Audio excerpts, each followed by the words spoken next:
माननीय सदस्य श्रीमती के कनिमोझी जी। Thank you, ma'am. I raise to oppose this bill. This bill needs more deliberations, more debate and discussion before it's brought to this House. When you look at it now, it has more omissions and commissions than what is actually going to benefit this country. Climate change has increased the risk of natural disasters, increased in global surface temperatures, leading to more powerful storms, droughts, acidification, huge wildfires, sea erosion, leading to loss of lives, livelihood, and displacement. The effect of climate change is just not something we seem to be realizing.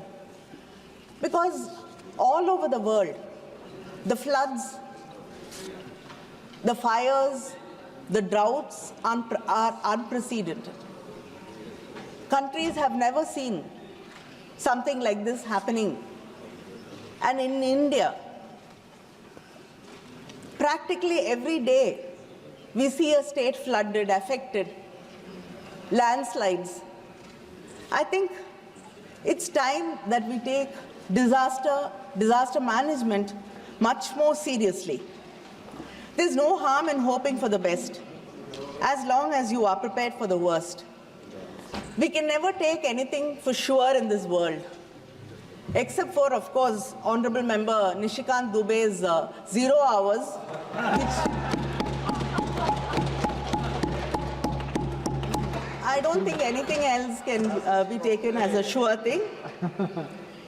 And every time there is a cyclone, the union government proudly proclaims that you want the states. But sadly, the radars you have are not powerful enough to predict the storm in advance, giving us adequate warning. Your information is more like astrological predictions and not modern weather forecasts. Only when the storm is within 150 kilometers, you are able to give any clear information or indication about the storm. And that is practically just 1 day's notice. What can a state really do? How many people can it move to more protected areas? What can it actually do in a day's time? Whereas if you upgrade your high-end radars and if you're able to predict, because many of the countries are able to predict storms and disasters, particularly cyclones, at least when it is 300 kilometers away. That is 3 days of warning. If you are able to give state governments 3 days of warning, that will make a lot of difference in protecting the people and in moving them to safer places. And using satellite images with AI interpretations will also be very helpful and give us a clearer picture of disasters, because so many other kinds of disasters we are not able to understand or able to predict. You call yourselves global teacher, Vishwa Guru. Then we cannot be unprepared. If you're going to teach the world, if you're going to lead the world, I think we should show leadership in disaster management and protecting our people. But we don't seem to be really caring, because most of the times it is the underprivileged, the poor and the farmers who are the worst hit. We know how this government treats its farmers. So you've taken away their right to speak, dignity of life and liberty. And now we can't take their lives away too. Like most of the bills passed by the NDA, this bill is also detrimental to state rights. Cooperative federalism, which you keep talking about, has become confrontational federalism in reality. Disaster management is a state subject. Any amendments without consulting the states will have negative impact on disaster response. Para 6.1 has proposed including technical guidance to state governments and the authorities. Does it mean that the state will be bound by the advice of the union? And the bill proposes to create a national level, state level disaster database. This is something I think everybody of us over here will welcome. But will that study really be a in-detail study of all the terrains, all the villages, all the cities, all the states, districts, all the landscape, the terrains, and it has to include, if Tamrabarani breaches, you should be able to understand through the data which are the areas which will get affected, which are the settlements which will get affected. If a lake breaches, if a river breaches, this is the kind of data which has to be included in the database. And the most important thing is, once you collect data and create a database, most of the time the state governments are not able to access that data. This should not be the case, because we're playing with lives. It should be easily accessible to the state governments also.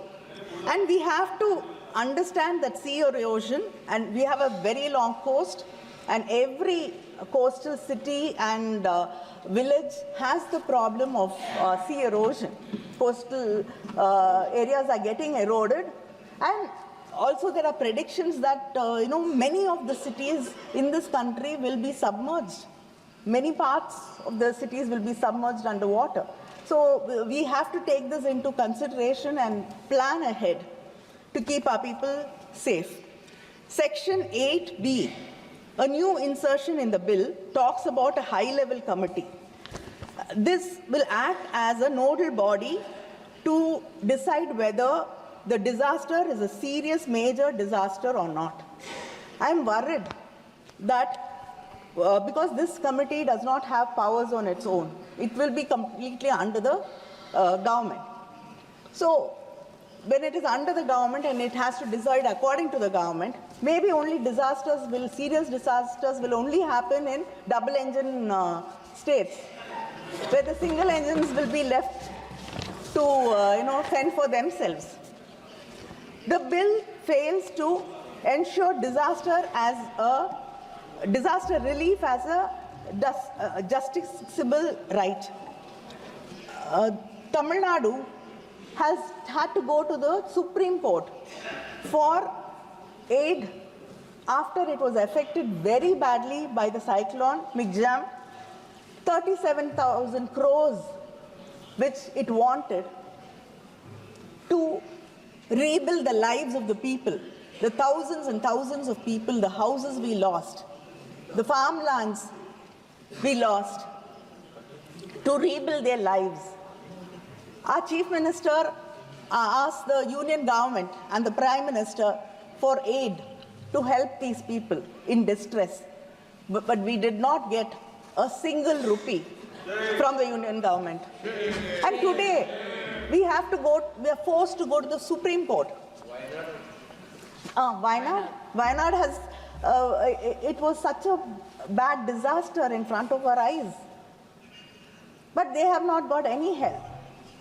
So why is it that a state government has to be forced to go to Supreme Court every time there is an issue, every time there's a problem, every time we need help? We have to approach the court to get justice for us. And the state had to argue that the center's inaction violates citizen rights to equality and life with dignity under Article 14 and 21 of the Constitution. You want to constitute a separate urban disaster management authority for state capitals and municipal corporations. What is the point in it? Creation of multiple authorities without clear demarcation of powers leads to a lot of confusion, bureaucratic inefficiency, and that is all. Already we have different departments handling with different calamities. The Center for Seismology and Meteorological Department handle earthquakes. Mining disasters by Department of the Mines. This actually only leads to delays, and it starts a blame game among the departments. It is high time we need one department, one agency, and maybe it's time for the government to think of one particular ministry, separate ministry for disaster management to take care of the number of disasters which are happening practically every second day in this country. For example, the West Bengal Chief Minister, Madam Mamata Banerjee, has said the floods in South Bengal 2023 was caused by deliberate mismanagement of the DVC.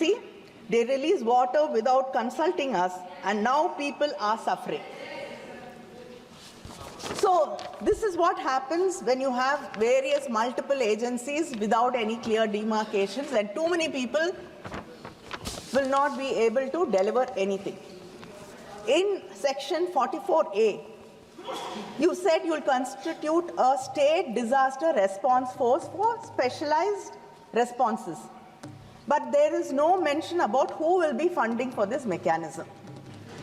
There is a proverb in Tamil. ஆத்துக்குள்ள நின்னு அரோகரான்னு சொன்னாலும் சோத்துக்குள்ள தான் இருக்கான் Chokkanathan.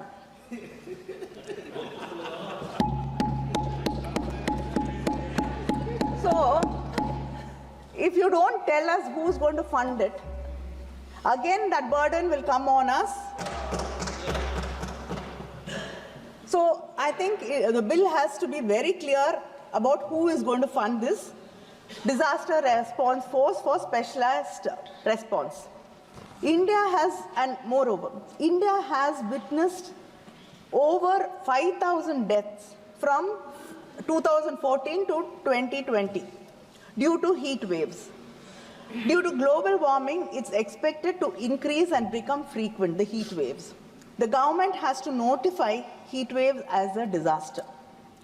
The Tamil Nadu government, under our Chief Minister, M.K. Stalin, has declared heat waves as a state-specific disaster, enabling relief and ex gratia payment of 4 lakhs to the families of the deceased. I like to say it, even if you wouldn't want to hear it, it's a Dravidian model government, so we lead by example. So this is one more thing you could think of following us.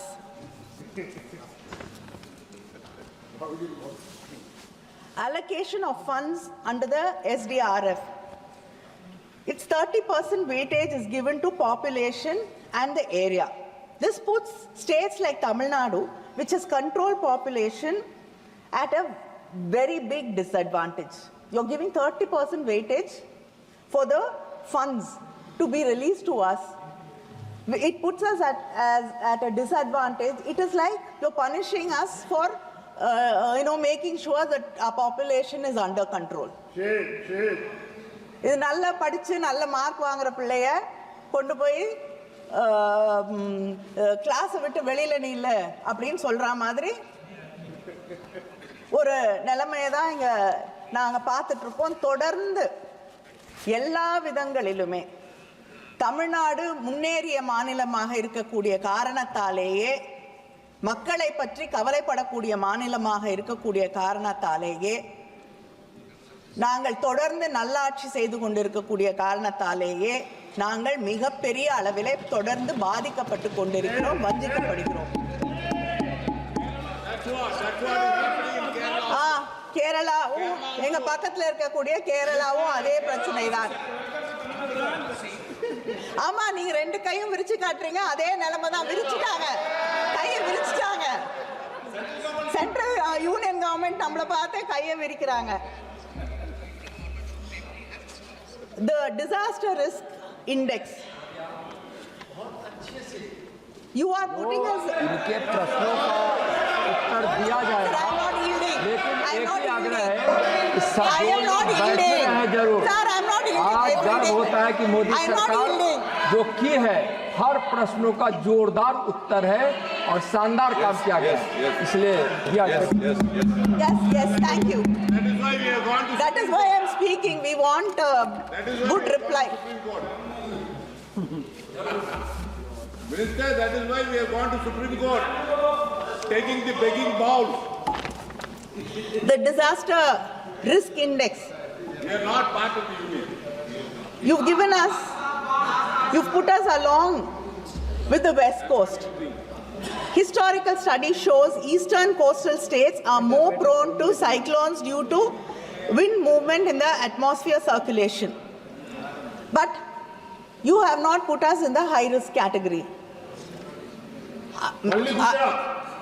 So, please, to be fair, you have to put Tamil Nadu in the high risk category along with Andhra, because we are faced with frequent cyclones and storms, and it's increasing. Now, I'd like to, the minister, I hope he has a reply for this particularly, because I like to read some numbers out.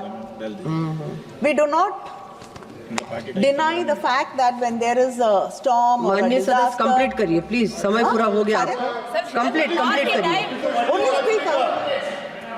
Complete करिए। Speaker, madam. Yeah, few minutes.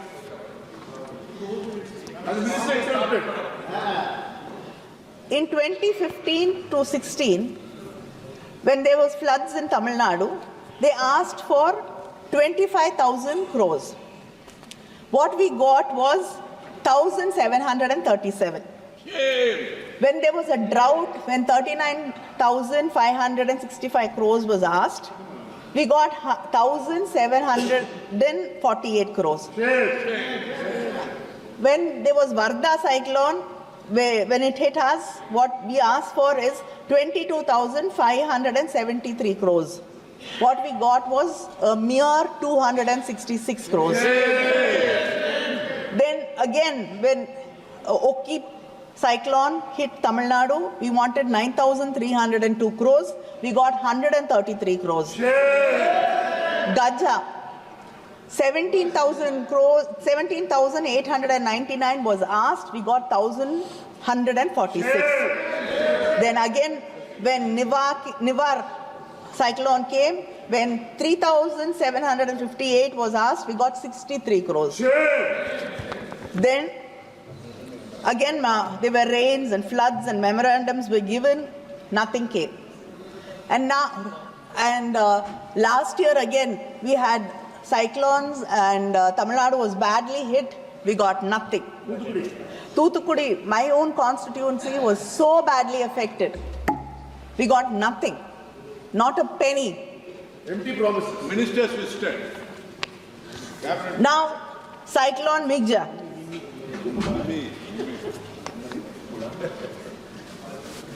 Around 37,000 crores was asked, we got nothing. Now the Tamil Nadu government has been forced to go to the Supreme Court to get justice. And the cyclone Fengal. First, initially, the Chief Minister asked for 2,000 crores. Then, after the central team visited, we asked for 6,675 crores. We have got nothing. But then the central government announced that the union government Please, announced that it got please complete. 2 minutes. Announced 2 minutes. I'm finishing. They announced that they're giving 944 crores and made it sound like they're giving us compensation for the floods and the cyclone. But actually, it was the STRF money which they had to pay. You're not giving us any money from the NDRF. But whereas the states have to bear all the brunt of what happens to its people, to the farmers, to the lands, houses washed away, lives lost, we have to take care of all of them. But you call this as one nation. And GST compensation. Tamil Nadu has lost nearly 20,000 crores in GST compensation. We've lost our fiscal autonomy. How do you expect माननीय सदस्य please us to complete take care करिए। of our people? 1 minute, madam. விவசாயிகள் ஆயிரக்கணக்கான acre நிலங்களை இழந்து அதில் இருக்கக்கூடிய பயிர்கள் அழுகி கண்ணீரும் கம்பலையுமாக கடனோடு நின்று கொண்டிருக்கிறார்கள். வீடுகள் சிதைந்து உடைந்து போய் தன் பிள்ளைகளோடு தெருக்களிலே மக்கள் நின்று கொண்டிருக்கிறார்கள். धन्यवाद माननीय सदस्य। இப்படிப்பட்ட ஒரு நிலையிலே இங்கே இருக்கக்கூடிய ஒன்றிய அரசாங்கம் ₹1 கூட தமிழ்நாட்டுக்கு மக்களுக்கு மாநில அரசுகளுக்கு தர முன்வராமல் இப்படி கல் நஞ்சோடு நடந்து கொள்வது என்பது ஏற்றுக்கொள்ள முடியாது. இது தொடர்ந்து தமிழக மக்களை வஞ்சித்துக் கொண்டே இருக்கக்கூடிய ஒரு நிலையிலே நிச்சயமாக விரைவிலே இதற்கு ஒரு தக்க பாடம் சொல்லித்தரப்படும். நன்றி, வணக்கம்.